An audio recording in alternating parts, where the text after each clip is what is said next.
Bismillahirrahmanirrahim. وَلْتَكُنْ مِنْكُمْ أُمَّةٌ يَدْعُونَ إِلَى الْخَيْرِ وَيَأْمُرُونَ بِالْمَعْرُوفِ وَيَنْهَوْنَ عَنِ الْمُنْكَرِ. Assalamualaikum warahmatullahi wabarakatuh. Kita bisa menggunakan waktu kita untuk mengambil bagian yang terpenting dalam agama kita, yakni hadir di majlis ilmu. Semoga insyaAllah kehadiran kita Allah menjadikan wasilah untuk masuknya hidayah dan dikokohkan keimanan kita, sehingga kita bisa bermuamalah dengan Allah Rabbul Alamin dengan bermuamalah dengan benar, berinteraksi dengan Allah dengan benar. Kita bisa berhubungan dengan Allah itu dengan panduan ilmu.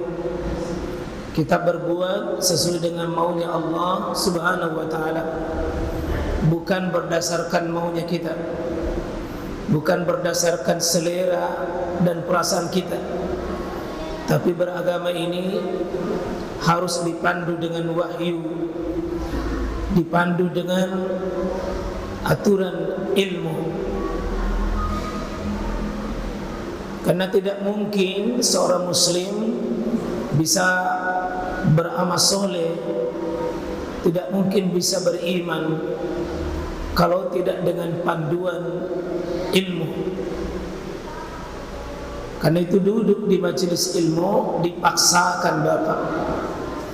Jadi tidak cocok kalau kita mengatakan bagi yang tidak punya kesibukan di luar, memang harus sibuk dengan ilmu. Sibuk belajar itu mesti dipaksakan.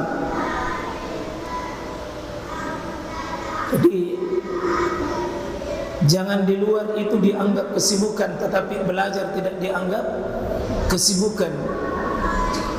Bahkan sebaik-baik kesibukan adalah kesibukan berinteraksi dengan ilmu. Ada seorang tabi'in yang kita baca dalam kitab Tabaqat, tingkatan para ulama, seorang tabi'in besar yang bernama Atha bin Rabah. Ini ulama besarnya, guru besarnya, syekh kabirnya di Mekah. Fisiknya sangat kurang. Dalam kitab Al-Jarh wa Ta'dil, dalam pandangan ulama, bolehnya disebut cacat seseorang bukan bermaksud merendahkan, tapi itu bahagian dari ciri khasnya. Ini Atha bin Rabah. Ketika Atha ini seorang ulama besar, tabi'in besar, gurunya para ulama dan para syekh. Beliau mantan budak, fisik cacat di matanya, cacat di kakinya, tapi dihormati di kalangan masyarakat dan dihormati oleh pembesar Mekah. Beliau ini tabi'in besar di Mekah. Waktu itu Amirul Mukminin yang memimpin khalifah kaum muslimin, yakni Sulaiman bin Malik bin Marwan, anaknya Malik bin Marwan. Ini Sulaiman seorang yang soleh, tapi ulama besar juga. Beliau juga seorang amir yang soleh. Waktu beliau pergi haji, begitu dia pergi haji, satu-satunya yang bisa memberi fatwa waktu itu adalah Atha bin Rabah. maka semua orang antrian untuk mendapatkan nasihat dan fatwa dari Atha. Juga tidak luput waktu itu adalah Sulaiman bin Malik bin Marwan ini juga mau pergi minta fatwa. Dia menemui Atha di kemahnya di Mekah waktu musim haji. Tetapi ditanya, mengapa anda menemui saya? Ini seorang ulama, dan itu kebiasaan dahulu jemaah sekalian.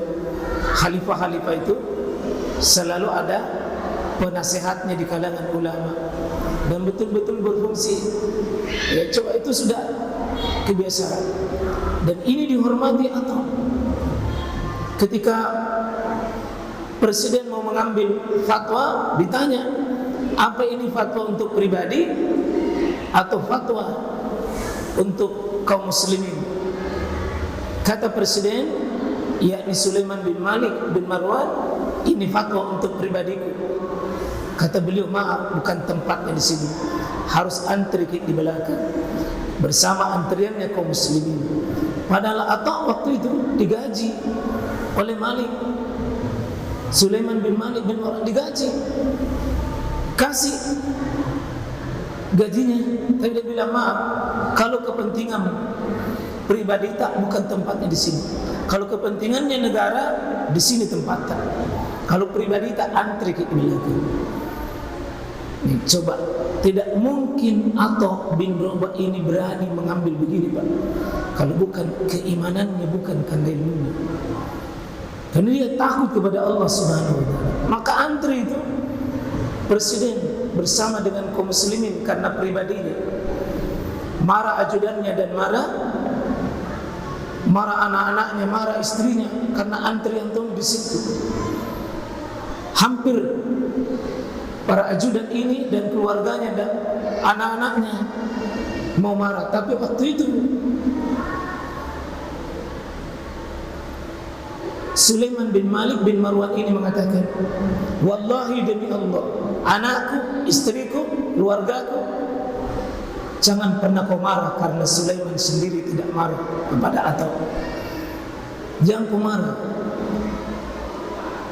Kata beliau, seorang alim yang punya ilmu, di atasnya amir, di atasnya pemimpin. Wallahi demi Allah, anakku, tidak akan mungkin orang sampai bermuamalah kepada Allah Rabbnya dengan benar kalau tidak dengan ilmu. Coba lihat jemaah sekalian, bagaimana seorang presiden memberi juga nasihat. Anakku, istriku, keluargaku, para ajudan, jangan pernah kau marah kepada alim, karena dia diberi untuk berfatwa.